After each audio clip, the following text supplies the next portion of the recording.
During a certain recurring mass, a certain father came out to caution General Kaguta Museveni and the NM regime for always abusing the constitution and electoral democracy. We all know we are under an authoritarian that does not consider the constitution, that does not consider electoral rules. The father said these statements. Listen very carefully. Owanupu BW bagenda ne balumba amakage n'omukyala yakola ki? Njagala okubabuuza bannange mmwe bannabyabufuzi, Bobi Wine yakola ki? Twenga bannansi, we are entitled to know. Twagala tumanye kye yakola.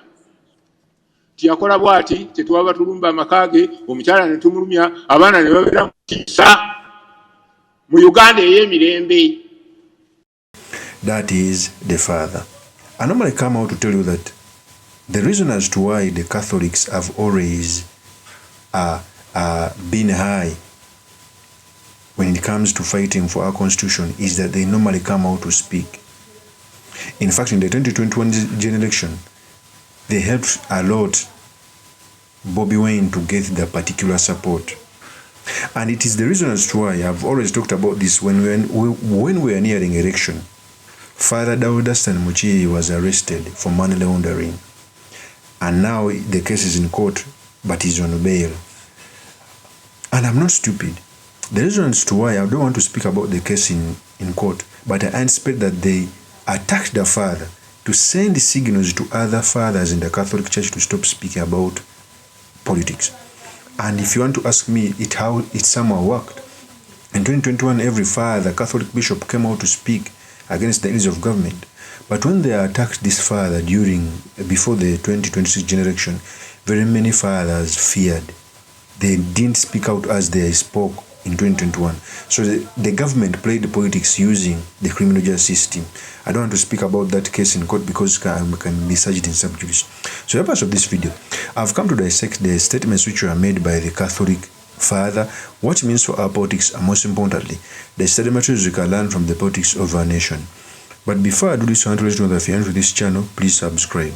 And if you're watching this video from a different platform, please head on to YouTube, type in Sula Mawagri. There's a lot of content of this nature. If geopolitics and economics is what you want, this will be definitely the right channel for you to subscribe to.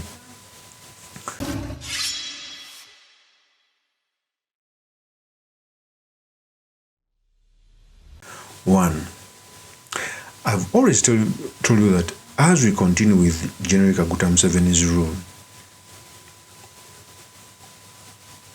our democracy is continuing to erode. In fact, the elections in the early 2000s are way more different than the elections which we are just held in 2026, because the latter was it wasn't so violent as the 2026 and 2021. The past two elections, we saw a lot of police involvement, abductions, torture. Normally, we used to see police involvement when we are not in the election cycle. But these days, we see police involvement when we are not in the election cycle.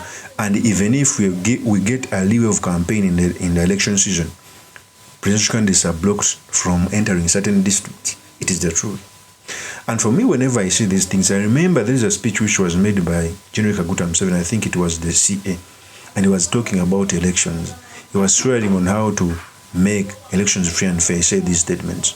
However, tell you that in Uganda, I can assure you, gentlemen and ladies, and all, that in the case of Uganda, we shall have free elections, fair elections. I may invite the observers just because I know outsiders are now used to observers, because they don't trust that Africans can do anything by themselves. The Africans have earned that credit, that they are incapable, they cannot do anything by themselves unless they are being observed. Now, because of that, I will invite the observers, but they will have nothing to observe. They will just stay here, because there will be no cheating, there will be no twisting of constituencies, there will be no change of papers, there will be no violence. That is General Kaguta Museveni. I've just played up a tape of a person who was a revolutionary, who was just organizing. And for me, I keep on telling people that The people who contested General Kaguta Museveni, like Semogere in the 80s, they were in for I believe that they were defeated because General Museveni was still a darling. He was looked at as a revolutionary who had fought for a country to take out the bad leadership. He was looked at as a person who fought against extrajudicial killings, abductions, torture, etc. The same things he fought against are the things being practiced right now. In the 80s, 70s, we used to see political people like the Benishwanuka being incarcerated in Ruzila Bayobote. We used to see political activists under Amin running away in exile. The same things are happening now. How can you tell me that the biggest opposition leader like Bobi Wine is in exile, another one, the biggest contender, Kizza Besigye, is in jail because of politics? And for me, I feel bad that whenever we continue with this regime, a lot of hate is being built. A lot of very many things are taking place. And by the time we shall want to arrest them, it will be too late. So for me, I keep on telling people that if you want to say that you're hiding in a bad election, you want to tell me that a person won by more than 70% and there was no jubilation. Just imagine if the latter had happened to Bobi Wine. Do you think you wouldn't see jubilation across the country? So the answer is good as yours. We are under a malfunctioning country, which is very bad. Of course, as my opinion, is truly Mr. Makini Kavesu Magali. If you're into this channel, please subscribe, like, and comment so that I'm motivated to do more such videos. I'll see you on another one. Peace.